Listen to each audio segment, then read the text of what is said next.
Okay, good morning everybody. Let me add everybody first of all. We will start in 5 minutes. By that time, write your attendance in the chat box.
Okay, so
okay everybody. So let's start now.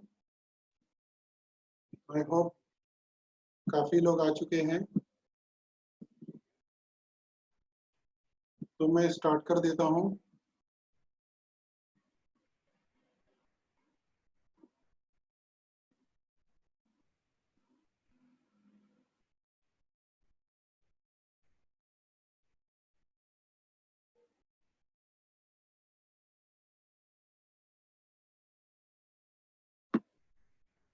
Okay, let me also share the screen first of all.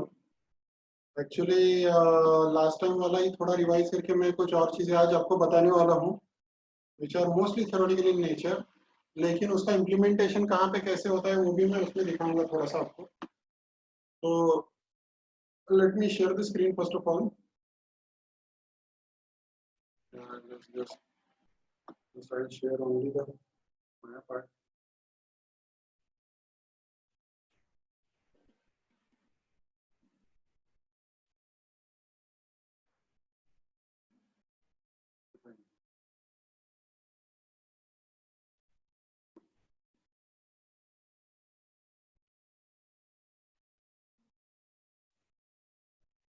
Okay, fine.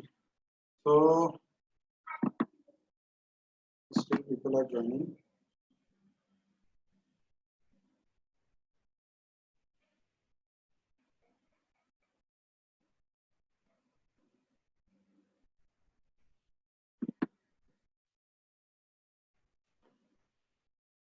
Okay now जैसे last time देखा था same वैसे एक बहुत थोड़ा सा fast quick revise लेता हूँ मैं और just let me arrange everything properly, थोड़ा सा प्रॉपर अरेंज कर लेता हूँ या just hold on a second.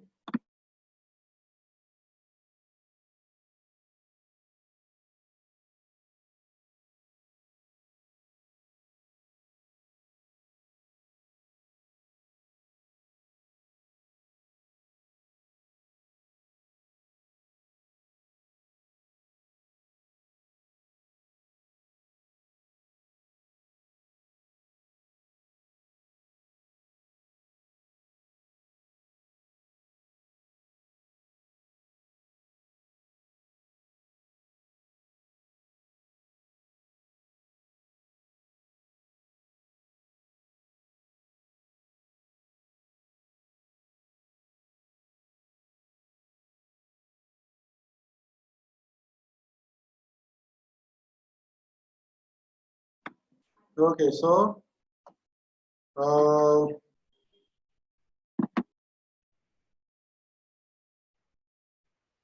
या सो फटाफट एक बार जितनी भी चीजें होती है मैं फास्टली लेता हूँ जो जो हमने देखा उसका, just a very fast quick revise and then some basic point. जैसे हमने देखा था लाइट, लाइट के अंदर हमने लाइट के सोर्सेज देखे थे, उसमें omni, omni which is light, light which spreads light in all possible direction. So omni type में लाइट सभी डायरेक्शन में स्प्रेड होता है।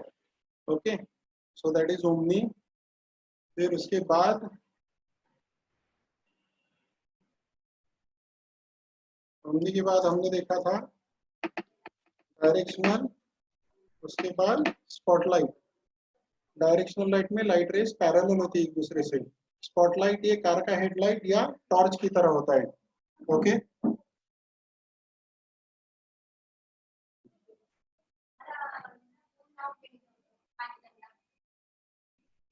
ये जस्ट होल्ड करो।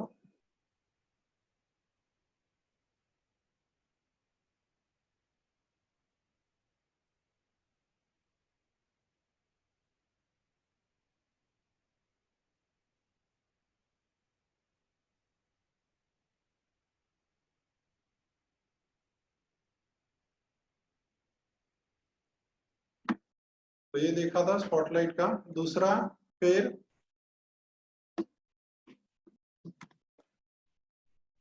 एक था ambient. Ambient light is basically indirect light which is being spreaded through atmosphere और सराउंडिंग ऑब्जेक्ट से जो स्प्रेड होता है उसको एम्बियंट लाइट कहते हैं। ओके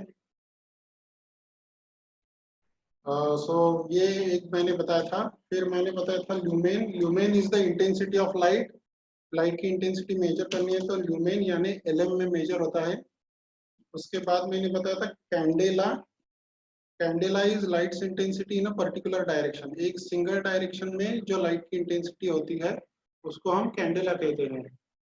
ठीक है ये मैंने बताया था। फिर मैंने बताया था lux. Lux is like illuminance caused by a light source on a surface.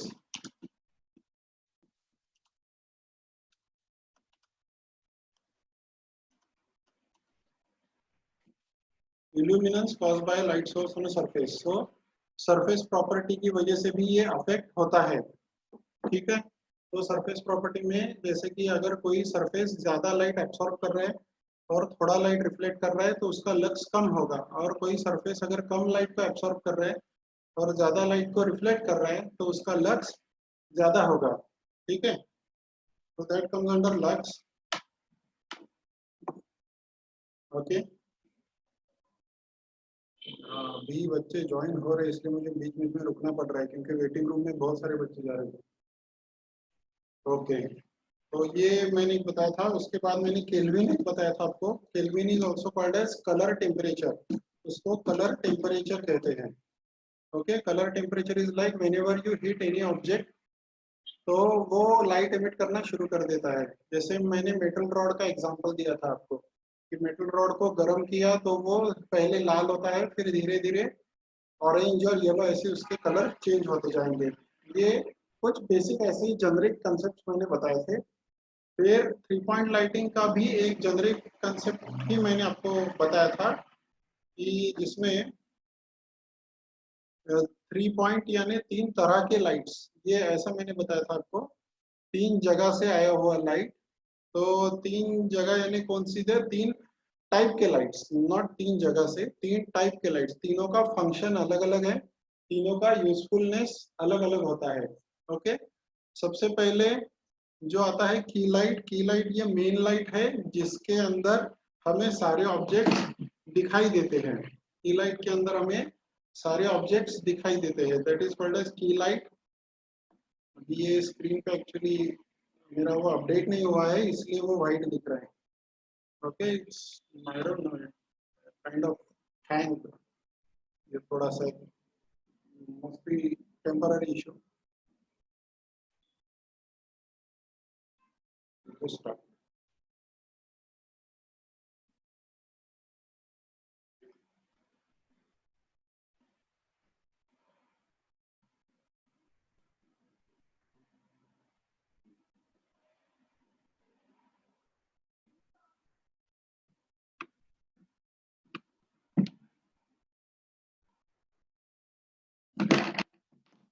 Okay,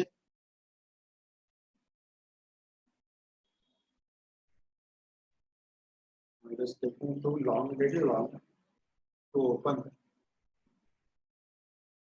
anyways तब तक मैं लिखता हूँ यहाँ पे। So three point lighting, three point lighting में पहला लाइट जो मैंने बताया था वो की लाइट, की लाइट और मेन लाइट जिसको बोल सकते हो, जिसमें हम ऑब्जेक्ट को देखते हैं, उसको की लाइट कहते हैं। जो प्राइमरी सोर्स है अपना ऑब्जेक्ट दिखाने का, ऑब्जेक्ट को शोकेस करने का जो प्राइमरी सोर्स है, कैन बी कॉल्ड एज की लाइट। उसके बाद रिम लाइट या फिर बैकलाइट कहते हैं, रिम लाइट या बैकलाइट। ओ परफेक्ट, थोड़ा सा कुछ इश्यू हुआ है उसको, my PC just got restarted suddenly.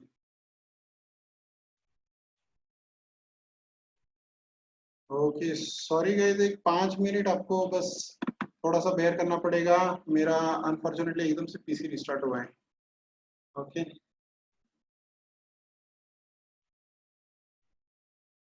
जहाँ से मैं शेयर कर रहा था वो।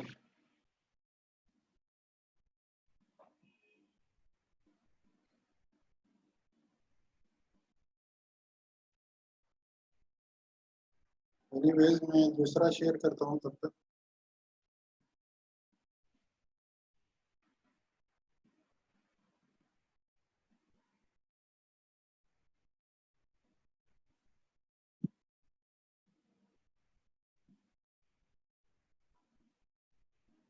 या सो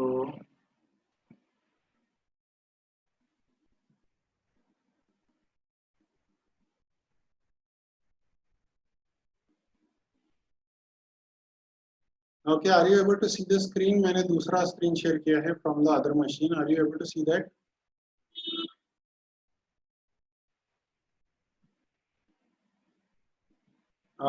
यस एवरीबॉडी, सबको आवाज आ रही है, स्क्रीन दिख रहा है? Okay okay, fine fine. Okay fine, वो एकदम से मेरा दूसरा मशीन जिससे मैं माया शेयर करता हूँ that got restarted suddenly, I don't know why. Anyways, तो मैं बता रहा था आपको थ्री पॉइंट लाइटिंग के बारे में।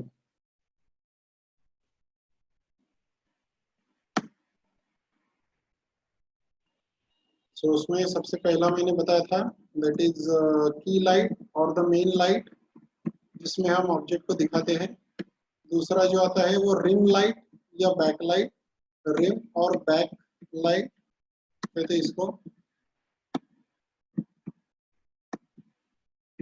Third is fill light. Fill light जो होता है वो पूरा शैडो का इन्फ्लुएंस थोड़ा सा कम करने के लिए यूज होता है, एकदम ब्लैक पोर्शन अगर है तो उसको थोड़ा सा नलीफाई करने के लिए रिम लाइट का यूज किया जाता है। Okay, so I can even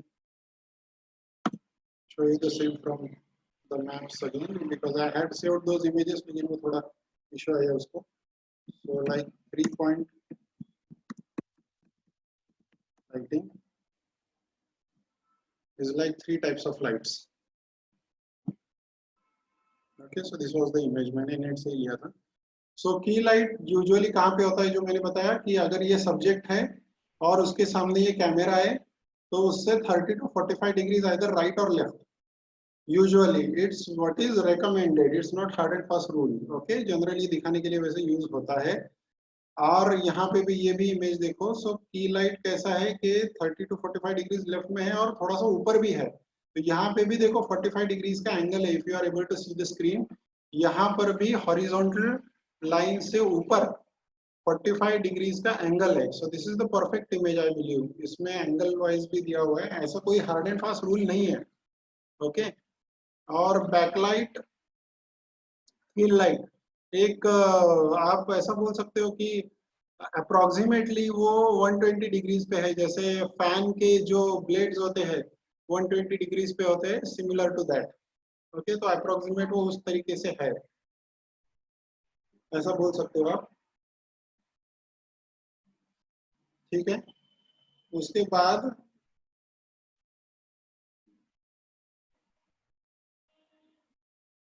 ठीक है, ये तो हो गया.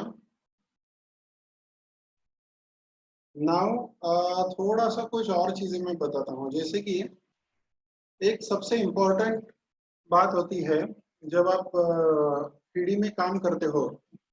मैंने 2-3 पॉइंट्स पहले आपको बताए थे. वो क्या थे? फोटो रियलिस्टिक रेंडर लाने के लिए उसको कहते हैं photo realistic render. Photo realistic render कहते हैं इसको. ओके. फोटो रियलिस्टिक रेंडर में क्या है कि रेंडर देख के ऐसा लगना नहीं चाहिए कि ये 3D में रेंडर किया हुआ है. ऐसा लगना चाहिए कि वो रियल है. तो उसके कुछ क्राइटेरिया होते हैं. ओके, जिसमें सबसे पहला क्राइटेरिया जो मैंने पहले भी मेंशन किया था बातों बातों में, सबसे पहला क्राइटेरिया होता है कि scene size should be of real world. मतलब क्या है real world? Scene size should be of real world, यानी जैसे मैंने उस दिन बताया था कि अगर आप कोई रूम है, रियलिटी में वो रूम कितने साइज का होता है, 10 फीट बाय 15 फीट का रूम है और 10 फीट हाइट है उसकी. तो माया या 3ds मैक्स या ब्लेंडर, सिनेमा 4D, जो भी आप सॉफ्टवेयर यूज कर रहे हो, उसमें भी जो रूम बनाओगे वो रियल वर्ल्ड साइज की होनी चाहिए, उतनी बड़ी होनी चाहिए. फीट में अगर हमने लिया तो उतनी बड़ी साइज उसका दिखना चाहिए. दूसरा है कि मटेरियल्स. तो मटेरियल्स, अभी जैसे मटेरियल की बात की मैंने, मटेरियल अभी मैंने कितने आपको दिखाए? बस मैंने आपको ब्लिन दिखाया है. थोड़ा बहुत मैंने कभी कभार लैम्बर्ट और ब्लिन इतने दो ही लगाए. कभी कभार मैंने 1-2 बार फॉन्ग लगाया था. हेयर ट्यूब शेडर वगैरह तो मैंने अभी आपको दिखाई भी नहीं है. तो बेसिकली होता क्या है कि पहले जैसे मैंने वो ब्लिन का इसलिए आपको दिखाया कि जब हम सीख रहे थे तो हमें मेटल, वुड, सिरेमिक जैसे मटेरियल्स पूरा मैन्युअली उसमें मैनिपुलेशन करके उसमें चेंजेस करके बनाने होते थे. अभी जैसे अर्नोल्ड लो या वीरे लो तो उसकी रेडीमेड लाइब्रेरीज मिल जाती है. हमें बस रिफ्लेक्शन क्या होता है, रिफ्रैक्शन क्या होता है, ट्रांसल्यूसेंसी क्या होती है, ये समझना जरूरी है. इन्हीं पैरामीटर्स को चेंज करके पहले से लोगों ने मटेरियल बना के रखे हुए हैं. जो हम पहले खुद से बनाते थे उसके असाइनमेंट भी आते थे. अब जैसे विस्मत नाम का एक वेबसाइट है, विस्मत मटेरियल लाइब्रेरी, विस्मत मटेरियल कलेक्शन वीरे के लिए. तो उसमें उन्होंने यही सारी चीजें यूज करके उन सारे मटेरियल्स को बना के रखा हुआ है. एक एग्जांपल मैं जस्ट दिखाता हूँ. अभी ऐसे ही टॉपिक निकला तो जस्ट लेट मी ये एडजस्ट करने दो. या जैसे for example bismuth material collection. If I go to Vismat material collection for VREC, so vismat.com, if you go to vismat.com, तो यहाँ पे ये आपको लाइब्रेरी पूरी मिल जाएगी कि सिरेमिक चाहिए, मेटल चाहिए, वुड, प्लास्टिक, लेदर, रबर, जो भी आपको चाहिए. तो किसी भी एक मटेरियल के अंदर जाने के बाद उस मटेरियल की फिर से आपको लाइब्रेरी मिल जाती है and you can freely download it. After that आप उसको मॉडिफाई भी कर सकते हो. जैसे कि अभी ये कौन सा मटेरियल है, फॉर एग्जांपल इसको this is generic material I believe, it's a matte finish material. तो ये फैब्रिक था, फैब्रिक। सो फैब्रिक में अगर आपको नहीं थोड़ा सा ग्लॉसी चाहिए तो वहां पे जैसे मैंने इसेंट्रिसिटी का ऑप्शन आपको बताया था, या फिर स्पेक्युलर का ऑप्शन था, एम्बियंट का ऑप्शन था, ट्रांसलूसेंसी का ऑप्शन था, तो इसी में थोड़े बहुत चेंजेस करके हम उसमें वेरिएशंस ला सकते हैं। ओके, एक एग्जांपल के तौर पे दिखा रहा हूँ मैं यहाँ पे। टाइल, जैसे बाथरूम टाइल्स चाहिए, पेविंग्स चाहिए, लिविंग रूम के कुछ हमें टाइल्स वगैरह चाहिए, तो वो हम उसमें यहाँ पे ला सकते हैं। ओके, सो ये एक बेसिक मटेरियल मिल जाता है, तो इस तरह से आप उसमें काम कर सकते हैं, इसलिए पूरा फ्रॉम स्क्रैप आपको बनाने की जरूरत नहीं पड़ती है कई बार। ओके, तो पहला तो वो था। दूसरा जो था,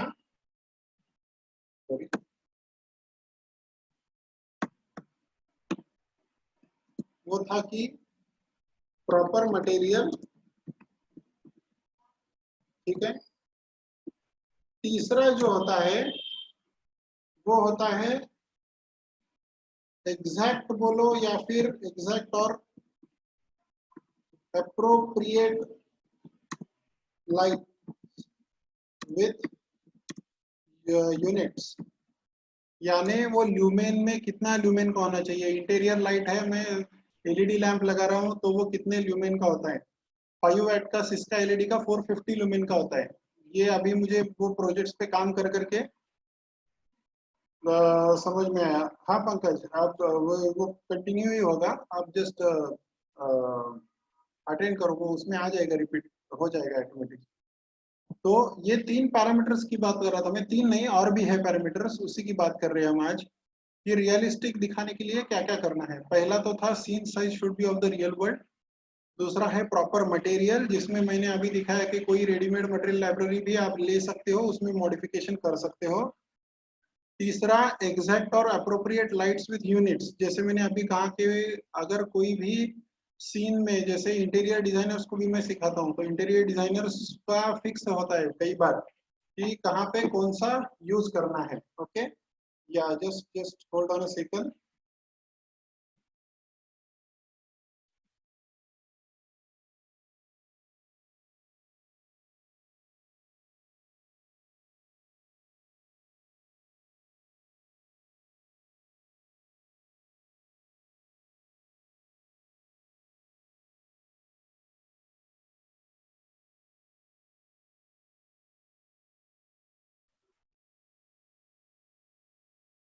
सो प्रॉपर लाइट्स, जैसे इंटीरियर वाले जो बच्चे होते हैं उनका फिक्स होता है कि हमें ये वाले, ये कंपनी की, इवन कंपनी भी फिक्स होती है कि ये कंपनी का हमें इतने वाट का यहाँ पे लगाना है, ये टाइप का यहाँ पे सीएफएल लगाएंगे, यहाँ पे एलईडी लाइट्स लगाएंगे, तो एलईडी लाइट्स के कितने इंटेंसिटी के लगाएंगे। तो ये एग्जैक्टली आपको चार्ट मिल जाता है। जैसे नॉर्मली हम 5 वैट्स का, 10 वैट्स का, जो लिविंग रूम में एक नॉर्मल जो इंडियन मिडिल क्लास फैमिलीज के जो साइजेस होते हैं रूम्स के, उसमें जो फिक्स किया जाता है, तो उस हिसाब से भी उसको आपको चार्ट मिल जाता है। तो चार्ट भी नेट पे मिल जाता है, मैं वो भी शेयर करूंगा बाद में आपको। तो दैट शुड बी देयर। जैसे मैंने कहा कि सिस्का एलईडी का 5 वाट का 450, 10 वाट का 900 ल्यूमेंस का आता है। वो वैल्यू वहां पे लिखी होती है, ये फिक्स होता है। ओके, वो वैल्यू एग्जैक्ट आपको डालनी है।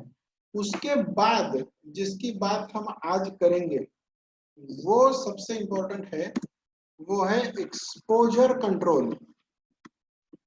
एक्सपोजर कंट्रोल, अब ये क्या होता है, ये बहुत जरूरी है। ये थोड़ा सा लाइट और कैमरा दोनों से कनेक्टेड है।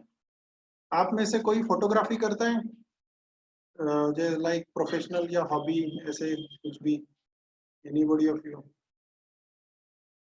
तो जो भी फोटोग्राफी करते होंगे, कैमरा के कुछ टर्म्स है वो भी इसमें आएंगे, that are actually light related. जैसे कि aperture stop, film ISO, okay, shutter speed भी आएगा। तो ये सारी चीजें क्या होती है ये भी हम देखेंगे। सबसे पहले exposure control, forget about the camera, बहुत टेक्निकल में नहीं जाते हैं। मैं कुछ रियल लाइफ एग्जांपल्स देता हूँ, बहुत सिंपल सिंपल एग्जांपल्स देता हूँ आपको। जैसे कई बार क्या होता है कि चलो ये तो हमने सब सीख लिया कि सीन एक्चुअल साइज का हमने बना लिया, एक रेडीमेड मटेरियल लाइब्रेरी ले ली, उसके सारे मटेरियल यूज किए जो एकदम रियलिस्टिक मटेरियल है वो भी हमने किया। हमने एक्चुअली नेट पे जाके या घर में जो भी बल्ब्स और लाइट्स है उसके ऊपर पढ़ा कि वो कितने ल्यूमेन के हैं, फिर माया या मैक्स में जो भी लाइट बनाए उसमें वही ल्यूमेन सेट किया। तो ऊपर की तीनों चीजें 1 2 3 तीनों चीजें हमने बहुत सही तरीके से की। फिर भी कई बार हमारा रेंडर खराब आता है, ये तीनों सही करने के बाद भी। कई बार रूम बहुत ज्यादा डार्क लगती है, कई बार रूम बहुत ज्यादा ब्राइट हो जाती है, पूरी व्हाइट हो जाती है। सब तीनों सेम करने के बाद भी एक्चुअल साइज का रूम बनाया, रेडीमेड मटेरियल लाइब्रेरी अच्छा वाला यूज किया, कुछ परचेस करके भी यूज किया, और एग्जैक्टली लाइट का ल्यूमेन हमने ट्यूबलाइट और बल्ब पे पढ़ के सीन में डाल दिया, तो भी रेंडर प्रॉपरली नहीं आया। ये क्यों होता है? क्योंकि एक्सपोजर कंट्रोल बराबर नहीं है आपका। जैसे आप अपनी आंखों में भी एक्सपोजर कंट्रोल होता है। आप अगर रात के टाइम पे बैठे हो घर में टीवी पे देख रहे हो या फिर जो भी आप पढ़ रहे हो कुछ, और अचानक से लाइट चली जाती है रात में, तो हमें कुछ दिखाई नहीं देता है, अंधेरा हो जाता है पूरा। और फिर थोड़ी देर बाद हमें कुछ चीजें यहाँ वहाँ की दिखाई देने लगती है। तो ये किस वजह से होता है? तो अपनी आंखों का जो आयबॉल जो है, आयबॉल के अंदर आयरिस बोलते हैं उसको, आयरिस ज्याला आपण मराठीत बुबुळ म्हणतो, बुबुळ असं मोठं होतं, आयरिस थोड़ा सा स्प्रेड आउट होता है, क्योंकि ज्यादा से ज्यादा लाइट अंदर आ जाए और रेटिना पे इम्पैक्ट करे, तो इसलिए वो बड़ा होता है। बिल्ली की आंखें आप देखते हो, नेशनल ज्योग्राफिक डिस्कवरी पे देखा होगा, रात में ऐसी बड़ी दिखती है बिल्ली की आंखें। आयरिस जो होता है वो बड़ा होता है, तो ज्यादा से ज्यादा लाइट अंदर आ जाए। ओके, ये उसका पर्पज होता है। और ऐसा भी होता है कि आप काफी देर अंधेरे में बैठे हो और अचानक से किसी ने लाइट ऑन कर दिया। ओके, तो एकदम से आप देख नहीं पाते हो, आप सोए हुए हो, रात का टाइम है और किसी ने एकदम लाइट ऑन कर दिया, तो आप आंखें खोल भी नहीं सकते, पहले तो एकदम से आप बंद कर लेते हो, क्योंकि पूरा व्हाइट व्हाइट हो जाता है। और फिर कुछ सेकंड बाद या कुछ मिनट बाद आप चीजों को प्रॉपरली देख पाते हो। तो ये भी क्यों होता है? तो वही आयरिस जब पूरा अंधेरा होता है तो आयरिस ऑलरेडी फैल चुका होता है, वो बड़ा होता है, बुबुळ स्प्रेड झालेलं असतं, मोठं झालेलं असतं। और फिर जब लाइट ज्यादा आता है तो वो कॉन्ट्रैक्ट होता है। ठीक है, तो उसके भी मसल्स होते हैं, तो वो कॉन्ट्रैक्ट होता है या बड़ा होता है उसको आयरिस। तो कितना लाइट एक्सपोज करना है रेटिना पे, जो पीछे आंखों के पीछे जो पर्दा होता है उसके ऊपर कितना लाइट पहुंचना चाहिए, वो उस कंट्रोल करने के लिए, एक जैसे कि वो सामने वाला शटर है, वो उसको कम करता है या उसको बड़ा कर देते हैं। ठीक है, तो वही उसी को एक्सपोजर कंट्रोल कहते हैं, कि कितना उसको एक्सपोज करना है। ठीक है, ये समझ में आया? मैंने अभी जो एग्जांपल दिया, are you with me, are you connected? मेरी आवाज आ रही है, स्क्रीन दिख रहा है, सब कुछ बराबर चल रहा है? ओके ओके, तर त्याला आपण एक्सपोजर कंट्रोल म्हणतो बेसिकली. तर तो बऱ्याच वेळा आपल्याला चुकलेला असतो. मग जसं मी मगाशी म्हणलं की सीन तुम्ही बरोबर बनवला, रिअल स्केलची फाईल बनवली, रेडीमेड खूप चांगली लायब्ररी, आता विस्मत किंवा व्हिरेच्या किंवा अर्नॉल्डच्या काही अशा खूप मटेरियलच्या, म्हणजे हजारो मटेरियल्स त्याच्यामध्ये रेडीमेड असतात. तशा लायब्ररीज विकत सुद्धा मिळतात, जे प्रोफेशनल लोक घेऊन टाकतात सरळ, कारण कुठे करत बसणार एक एक एक एक मटेरियल, पुन्हा तुम्ही थोडंसं ग्लॉसीनेस कम करोगे, उसको रेंडर करके देखोगे, फिर आपको लगेगा नहीं ये ज्यादा हो गया, फिर पैरामीटर में जाओगे, फिर इसेंट्रिसिटी या ग्लॉसीनेस का ऑप्शन ढूंढोगे, फिर वहां पे थोड़ा सा और कम करोगे, फिर से उसको रेंडर करोगे, फिर आपको लगेगा नहीं अभी थोड़ा सा फिर से बढ़ाना चाहिए। तो यूजुअली इसके बजाय फिर क्या करते हैं कि बड़े बड़े फर्म, अगर आर्किटेक्चरल फर्म में ये ज्यादा होता है कि आर्किटेक्चरल फर्म्स क्या करते हैं, इतना कहाँ टाइम वेस्ट करे, डायरेक्टली विस्मत या फिर अर्नॉल्ड के जो भी लाइब्रेरी मिलती है उसको पैसे दे दो, कुछ 4-5 हज़ार रुपए, और उसको खरीद लो। ये भी करते हैं लोग, आई am not saying that you should do that, I am just telling you ये होता है। चलो वो भी कर लिया, और लाइट का प्रॉपर्टी भी एग्जैक्ट डाल दिया, तो उसके बाद में वो एक लाइट्स है फोटोमेट्रिक में ही, मैं कुछ और भी लाइट्स आपको बताने वाला हूँ। तो वो भी लाइट की रेडीमेड लाइब्रेरी आती है उसमें भी, ठीक है। IES लाइट्स, IES लाइट्स नाम का एक लाइट का लाइब्रेरी आता है। तो टेबल लैंप का लाइट चाहिए, स्ट्रीट लैंप चाहिए, या फिर मुझे बल्ब चाहिए, ट्यूबलाइट चाहिए, जो भी चाहिए आपको, तो उसकी भी लाइब्रेरी मिलती है नेट पे, उस IES लाइट लाइब्रेरी मिलती है। ओके, इल्यूमिनेटिंग इंजीनियर सोसाइटी ऐसे उसका फुल फॉर्म है। तो they have created few lights for 3D, तो वो भी मैंने लगा दिया। लेकिन रेंडर बहुत डार्क आ रहा है या बहुत ब्राइट आ रहा है, क्योंकि आपने जो कैमरा लगाया है उस कैमरा का एक्सपोजर कंट्रोल सही नहीं है। ओके, तो exposure control is one of the major parameters. तो उसको कम करना है कि ज्यादा करना है। अभी एक्सपोजर कंट्रोल में कुछ चीजें आएगी जिनको मैं थोड़ा सा आपको एक्सप्लेन करूंगा। दीज आर कैमरा रिलेटेड, लेकिन ये लाइट को अफेक्ट करेगा, इसलिए मैं लाइट में बता रहा हूँ आपको। इसमें आता है एफ नंबर, या इसी को अपेरचर स्टॉप कहते हैं। ये अपेरचर है क्या aperture, I am not sure, don't go on my English, और मेरा इंग्लिश इतना अच्छा नहीं है। तो aperture stops, let me show you what are aperture stops. Aperture मैंने पहले बराबर लिखा था, बाद में गलत कर दिया उसको। What is aperture stop? जैसे हमारी आंखों में होता है, जो मैंने अभी थोड़ी देर पहले बताया कि अंधेरे में हमें धीरे धीरे दिखने लगता है, और एकदम से उजाला आने के बाद पहले ब्राइट होता है, फिर धीरे धीरे वी कैन सी नॉर्मली। तो ये जो अपेरचर स्टॉप्स होते हैं, तो ये कैमरा में भी होता है, एसएलआर डीएसएलआर कैमरा में भी ये अपेरचर स्टॉप्स होते हैं, ये डिस्क्स होते हैं, अपेरचर डिस्क्स कहते हैं उसको। डिस्कवरी एक एड में आता था, ये ऐसे ऐसे धीरे धीरे ओपन होता है, यहाँ से आप उसको स्क्रॉल करके कम या ज्यादा कर सकते हो। तो जितना ये अपेरचर स्टॉप्स बोलते हैं इसको, ये ज्यादा होंगे उतना उसका ओपनिंग कम होगा, कम लाइट अंदर आएगा। जितना डिस्क को कम रखोगे उतना ओपनिंग बढ़ता जाएगा, उतना उसके अंदर लाइट ज्यादा अंदर आता जाएगा। ये आ गई बात समझ में आपको? ये कुछ देखा है आपने, आपको ऐसा लगा कि हाँ कहीं पे देखा है? जो लोग कैमरा यूज करते हैं उनको पता होगा ये। Okay, so these are called as aperture stops. और ये उसका चार्ट होता है, ये लिखा है, एफ नंबर कहते हैं उसको, एफ नंबर। तो 1, 1.5, 2, 2.8 एंड लाइक दैट। तो जितने जितना वो कम है उतना सीन या रेंडर ब्राइट दिखेगा, जितना एफ नंबर ज्यादा है उतना सीन डार्क दिखेगा। अब ये एक्चुअली मैं जब दिखाऊंगा आपको प्रैक्टिकली इम्प्लीमेंटेशन, तभी आपको समझ में आएगा। ये वाली चीज आपके स्मार्टफोन अगर आपके पास है तो आपके मोबाइल में भी होता है ये।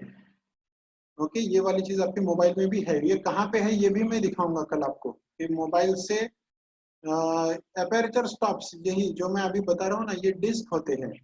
तो कैमरा का जो लेंस होता है, कैमरा के लेंस के सामने ये ऐसी डिस्क होती है, जिनको अभी मैं दिखाता हूँ। ये यहाँ पे आप देख सकते हैं, मैं थोड़ा सा अलग इमेज दिखाता हूँ। ओके, एक्चुअली मैंने दूसरी मशीन पे इमेज निकाल के रखे है, बट वो मशीन अचानक से थोड़ा सा हैंग हुआ है फिर से, तो that's why I am sharing from my laptop. यहाँ पे बहुत बड़ा कलेक्शन तो नहीं है मेरे पास, लेकिन होपफुली ये इमेज में आपको समझ में आएगा थोड़ा सा। ये डिस्क्स है यहाँ पे, तो ये अलग अलग डिस्क स्पिन होके ये अंदर आती है, जिनको अपर्चर स्टॉप्स कहते हैं। जितनी डिस्क ज्यादा अंदर आएगी उतना कम लाइट अंदर आएगा, ओपनिंग छोटा हो जाएगा, उससे आपका थोड़ा सा सीन डार्क हो जाएगा। और जितना डिस्क को कम लोगे उतना ज्यादा लाइट अंदर आएगा, सीन या रेंडर ब्राइट हो जाएगा।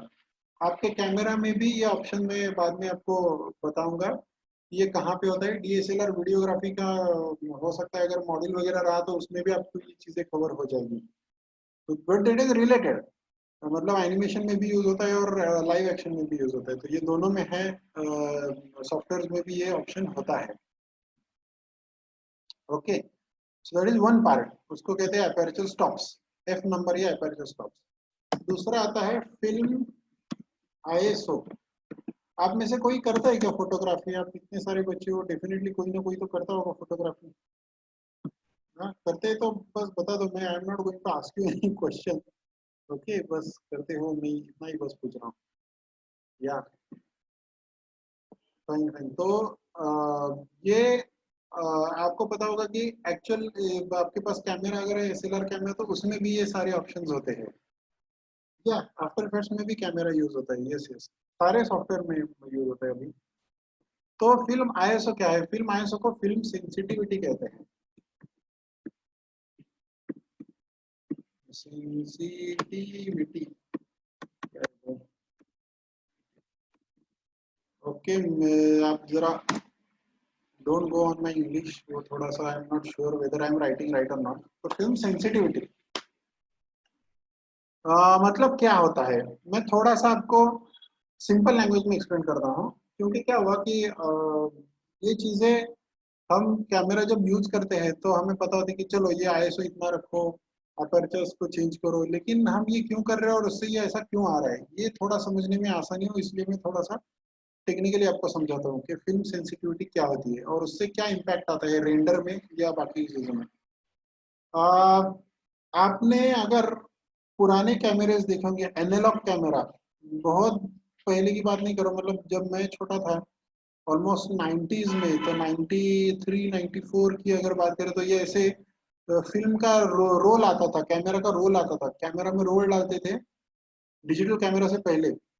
और रोल में रोल को एक्सपोज नहीं करना होता है, वो सील्ड रहता है, रोल डालते हैं फिर फोटो खींचते थे और उसके बाद वो रोल डेवलप करने के लिए देते थे। तो इतना तो डेफिनेटली आपको भी पता होगा, आपके बचपन में भी देखा होगा शायद आपने।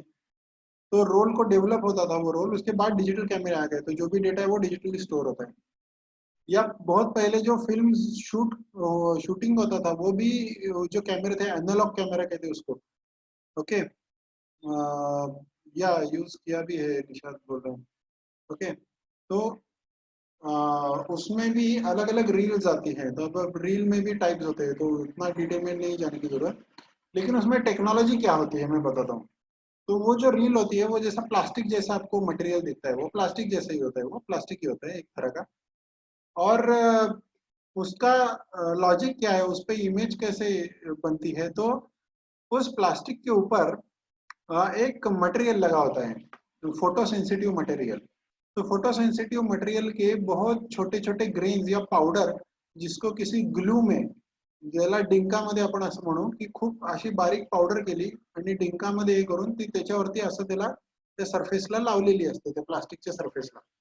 तो वो जो फोटो सेंसिटिव मटेरियल होता है, उस पर जब लाइट गिरती है तो वो ब्लैक हो जाता है।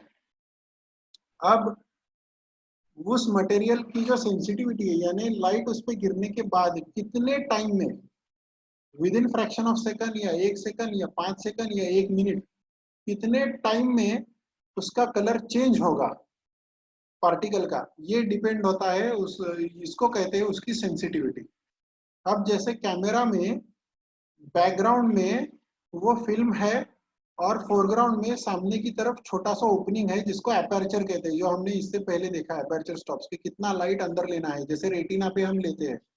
ओके, तो अपर्चर ओपन करने के बाद, शटर ओपन करने के बाद कितना लाइट आया और फिल्म पे गिरा, वो हम डिसाइड कर सकते हैं कि वो ओपनिंग को कितना छोटा या बड़ा रखना है। लाइट अंदर आने के बाद जब वो फिल्म पे गिरता है तो इमीडिएटली जैसे बाहर का लाइट अंदर आ रहा है, सेम उसका इंप्रेशन अंदर की तरफ आता है। तो जिस जगह पे ज्यादा लाइट आ रहा है वो ज्यादा डार्क होगा, जिस पे कम आ रहा है वो कम लाइट होगा, कम डार्क होगा, इस वजह से वो एक निगेटिव बन जाता है उसका।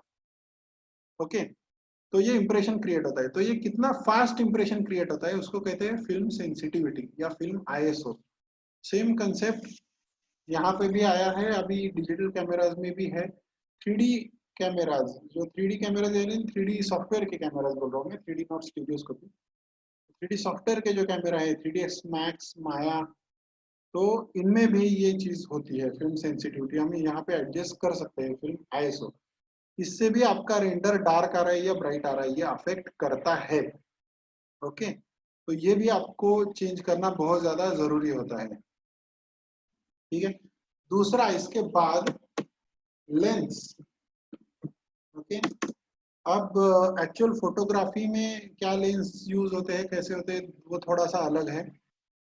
यूजुअली अगर कोई सीन है, एनिमेटेड क्लिप है जिसमें घर का इंटीरियर का सीन है या फिर एक्सटीरियर है, जैसे रोड वाला सीन है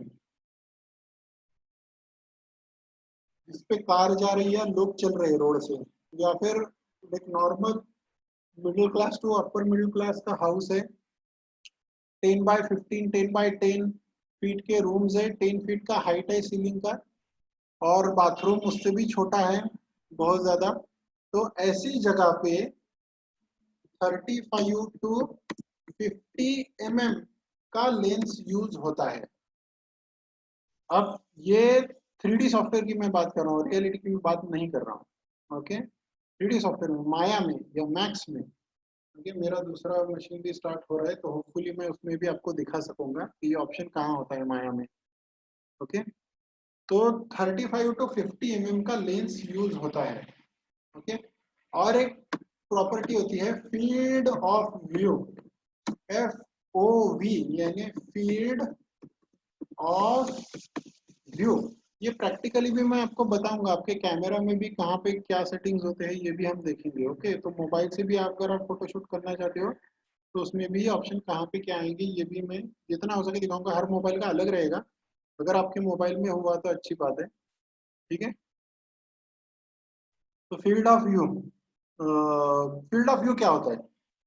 फील्ड ऑफ व्यू यानी आपका इसको अभी क्या हिंदी में वर्ड यूज कर रहे हैं, दृष्टिक्षेप बोलते हैं कि जसं आपण किती आजूबाजूला बघू शकतो, आपला पूर्ण जे आपण बघतो समोर, तर त्याचा घेर किती आहे। मैं आपको इमेज ही दिखाता हूँ सबसे बेटर, तो आपको ज्यादा अच्छे से समझ में आएगा। Field of view, field of view यानी कितना कवर हो पा रहा है। ओके, आपके व्यू में, जैसे मैं देख रहा हूँ अभी, मान के चलो ये मेरा सीन है, तो लेफ्ट से राइट कितनी चीजें, और टॉप से बॉटम ऑल्सो, लेकिन लेफ्ट से राइट यहाँ पे ये एकदम एग्जैक्ट इमेज दिया है इस पर्सन का। या फिर यहाँ पे देखो, अगर ये पर्सन है, ये आंखें हैं, तो ये कितना कवर कर पाता है। ओके, कितने रीजन को, आजू बाजू के कितने रीजन को वो कवर कर पाएगा, उसको कहते हैं फील्ड ऑफ व्यू। ओके, ये साइड वाला भी होता है, यहाँ पे ग्रे में दिखाया है, अगर आपको स्क्रीन दिख रहा है तो विजन मोनोक्यूलर कहते हैं। विजन मोनोक्यूलर यानी आप वहां देख तो नहीं रहे हो, लेकिन वहां पे कोई आया तो आपको थोड़ा सा एक अंदाजा आता है कि वहां पे कोई है। स्पेसिफिकली आप जब टू व्हीलर चला रहे हो तो साइड से कोई गाड़ी पीछे से आ रही है तो आपको पता चल जाता है वो आ रही है, तो वो उस पार्ट में आती है, विजन मोनोकुलर में आने के बाद पता चलता है। कई बार हेलमेट डालने के बाद, जब पहली बार आप हेलमेट यूज करते हो तो आप थोड़ा डिस्कम्फर्ट हो जाते हो, क्योंकि आपका विजन मोनोकुलर ब्लॉक हो जाता है। ये बाकी का आपका पूरा जो फील्ड ऑफ व्यू है वो तो ओपन है, लेकिन विजन मोनोकुलर थोड़ा सा हेलमेट की वजह से ब्लॉक हो जाता है। तो यहाँ से कोई अगर गाड़ी आ रही है तो एकदम से थोड़ा आपको थोड़ा सा डिस्कम्फर्ट आता है कि आ रही है कि नहीं आ रही, थोड़ा टर्न करना पड़ता है या फिर साइड मिरर में देखना पड़ता है। राइट, तो जब हेलमेट नहीं पहनते तो ये भी आपका एक्टिव रहता है, विजन मोनोकुलर, थोड़ा सा आपको समझ में आता है कि कोई साइड में है। तो this is called as field of view, कि आप कितना देखते हो, कितना देख पाते हो। ओके, और फील्ड ऑफ व्यू के लिए जो मैंने यहाँ पे लिखा आपको कि लेंस जो है, ऊपर लिखा मैंने 35 टू 50 mm का यूज होता है। अब ये दोनों एक दूसरे से कनेक्टेड है। अगर 35 से कम का लेंस मैं लेना शुरू करूं, जैसे जैसे मेरा लेंस कम होगा वैसे वैसे मेरा फील्ड ऑफ व्यू बढ़ेगा, मेरा फील्ड ऑफ व्यू बढ़ता है। अगर आपने मक्खी मूवी देखा है, मक्खी मूवी में, या फिर जैसे फ्रॉग की आंखें, कई बार ऐसे नेशनल ज्योग्राफिक भी दिखा था कि फ्रॉग को कैसे दिखता होगा, तो उसका फील्ड ऑफ व्यू काफी बड़ा है। पीछे से कोई हमला आ रहा है, पीछे से कोई स्नेक आ रहा है, सामने से आ रहा है, ऊपर से नीचे से, उसको सभी जगह पे ध्यान रखना पड़ता है। बराबर है, तो जो जो प्रे होते हैं, जो एनिमल्स जिनकी शिकार होती है यूजुअली, जैसे आप बाकी के भी जानवर देखो, जीब्रा, घोड़ा या जो भी होंगे, तो उनका फील्ड ऑफ व्यू ज्यादा होता है, उनको ज्यादा एरिया पे नजर रखनी पड़ती है। ओके, तो they have more field of view.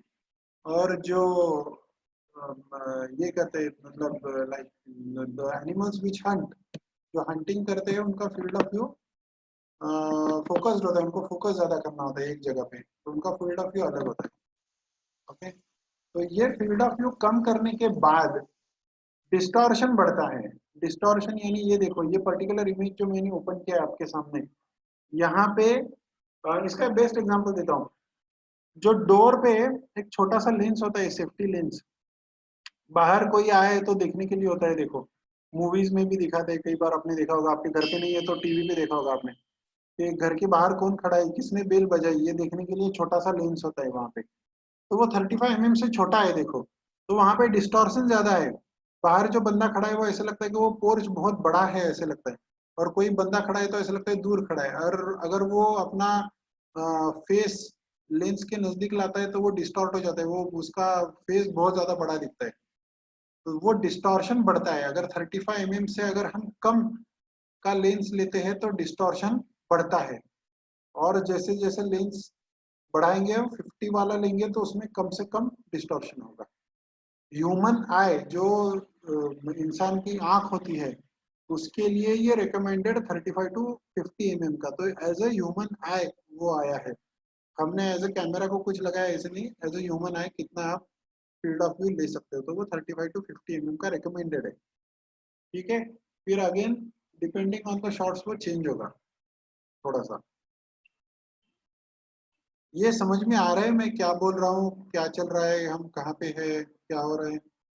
क्योंकि ये थोड़ा सा प्योरली थ्योरेटिकल हो गया, और बस मैंने वर्बली आपको बताया है, तो आई एम नॉट श्योर कितना आपको समझ में आया है।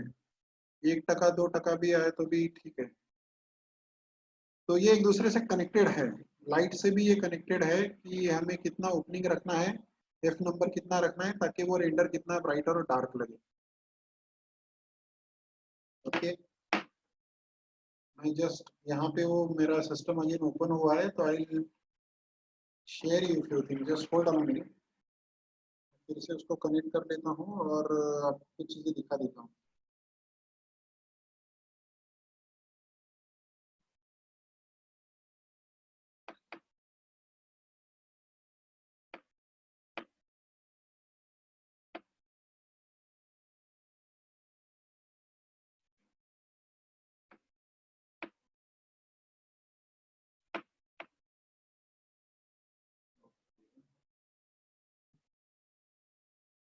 Just a second.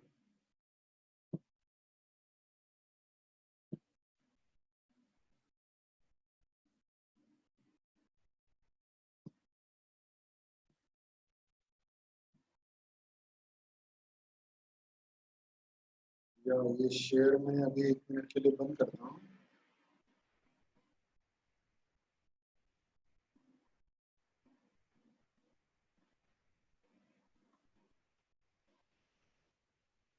और मैंने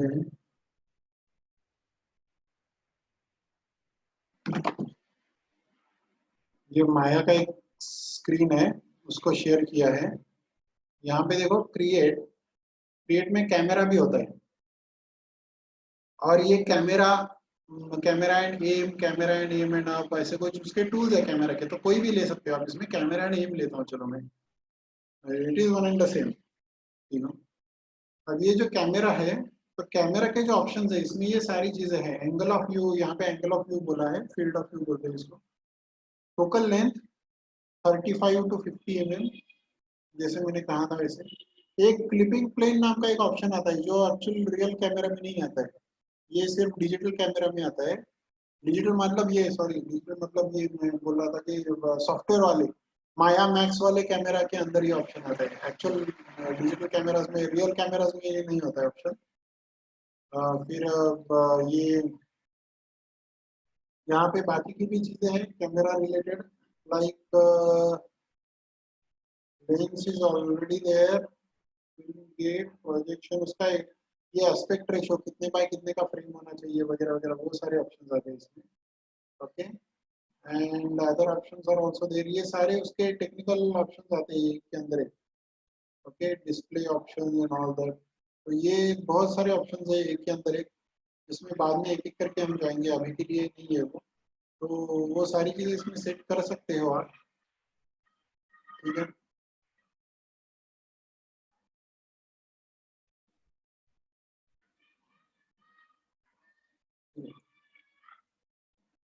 तो ये क्लिपिंग प्लेन जो है that is different, near clip far clip, यानी ये ऐसा है कि जैसे इंडियन रूम्स जो होते हैं बहुत छोटे होते हैं, और स्पेसिफिकली अगर वॉशरूम या जैसे टॉयलेट या बाथरूम अगर आप देखोगे तो वो और भी छोटे होते हैं। तो उसका रेंडर अगर आपको लेना है तो कई बार क्या होता है कि सारी चीजें कैमरा में आती भी नहीं है, और आप पीछे जाते हो तो वो रूम खत्म हो जाता है। तो ये सॉफ्टवेयर के अंदर एक ऑप्शन होता है कि अगर आपका कैमरा रूम के बाहर भी है तो भी आप एक इमेजिनरी प्लेन लेके उसको दीवार के आर पार देख सकते हो ऐसा। तो वो बाद में मैं बताऊंगा आपको। ओके, अभी के लिए वो नहीं है option. Again the PC got restricted anyways, वही दिखाना था, बस उतना ही दिखाना था। ठीक है, सो ये चीजें भी हैं जो कैमरा में आपके मोबाइल में आपको कैसे यूज करनी है ये भी हम देखेंगे। स्मार्टफोन तो होपफुली सबके पास है ना, जो भी हो, मतलब चाहे मम्मी पापा को, भैया को, जो भी हो। तो उसमें भी कैमरा में कैसे लेना है, क्या फोटोज लेने हैं, इसके बारे में मैं थोड़ा सा कल बताऊंगा आपको। दिस इज ऑल, ये पूरा का पूरा, this is all related to your animation और 3D लाइटिंग से रिलेटेड है। मतलब ऐसा नहीं कि हम ट्रैक छोड़ के कहीं जा रहे हैं। तो ये चीजें भी पता होना जरूरी होती है, ये सॉफ्टवेयर के अंदर हमें यही सारी चीजें करनी है। ठीक है, यहाँ तक कोई किसी को डाउट है कुछ? बस बहुत ज्यादा तो हमने पता ही नहीं है, मैंने बस थ्योरेटिकल 3-4 चीजें ही आज मैंने बताई है उसमें, लेकिन किसी को कोई पूछना है, कोई डाउट?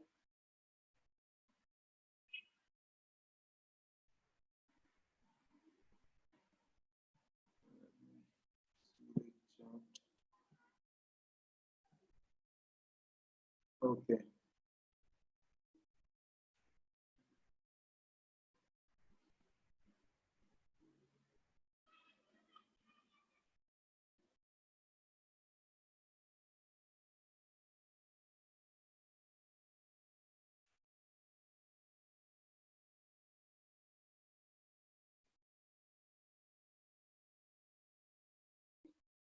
ओके, सो विस्मत से जो टेक्सचर लेते हैं वो माया में कैसे इम्पोर्ट? हाँ, वो आएगा बाद में। मैंने अभी वो वीरे या अर्नोल्ड कोई शुरू नहीं किया, इसलिए मैंने वो नहीं बताया। वो डायरेक्टली डाउनलोड होती है फाइल वहाँ पे, और फाइल इंपोर्ट में जाके इंपोर्ट होती है, दैट्स वेरी इजी। वो आएगा, उस टाइम पे आएगा वो। और जब मैं रेडीमेड का दिखाऊंगा, है आपके सिलेबस में, मैं दिखाऊंगा आपको, आएगा वो बाद में। ठीक है, उसका भी टाइम आएगा।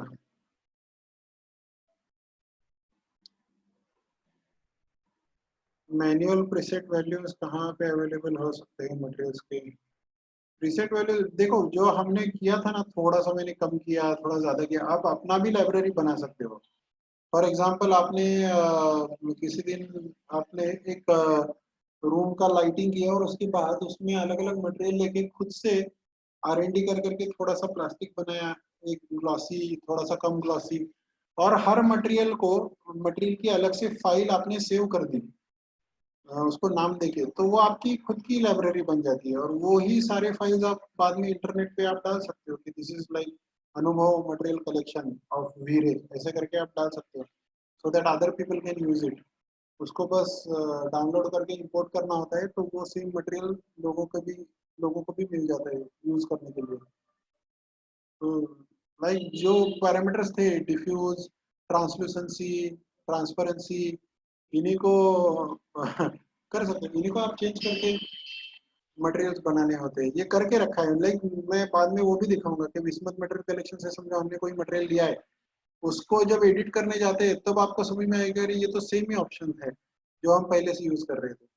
उन्हीं को किसी ने XYZ कोई बंदा है दुनिया में कहीं पे बैठा, उसने उसमें बैठ के चेंजेस किए और उसने कोई वुड का मटेरियल बना लिया, किसी ने उसमें मेटल का मटेरियल बना लिया, और जब वो अच्छा बना तो उसने वो पूरी की पूरी फाइल, वर्किंग फाइल को शेयर कर दिया, ताकि दूसरे लोग भी डायरेक्टली उसको डाउनलोड करके यूज कर सके। तो that way that happens basically. Okay, okay, चलेगा। देन कोई वेबसाइट है क्या पर्टिकुलर वैल्यूज के लिए? विस्मत, विस्मत इज फॉर वीरे, और ऑटोडेस्क की खुद मटेरियल लाइब्रेरी है। मैं दोनों लिंक्स मैं मुझे पहले ढूंढने पड़ेंगे थोड़ा सा, क्योंकि अभी बहुत दिन से मैंने भी वो लिंक्स यूज नहीं किए हैं, बट मिल जाएंगे। मैं ग्रुप में शेयर करूंगा अगर मिलते हैं तो। मैं देख लूंगा थोड़ा सा, अभी तो I am busy right now थोड़ा सा। दोपहर के बाद अगर मुझे आज के दिन मिलता है वो लिंक, तो मैं ग्रुप में शेयर कर दूंगा मटेरियल कलेक्शन के लिए। डायरेक्टली आप वहां से मटेरियल, ऑटोडेस्क का खुद का लाइब्रेरी है। 1200 कलेक्शन, 1200 रेडीमेड मटेरियल है ऑटोडेस्क के। ओके, सिंपल गूगल पे भी डाला ना आपने, मिल जाता है वो। मैं दे दूंगा फिर भी लिंक आपको। But it's very easy to find. बस प्रॉपर कीवर्ड डालो, readymade material for Arnold Maya. क्योंकि अर्नोल्ड मैक्स में भी है और माया में भी है।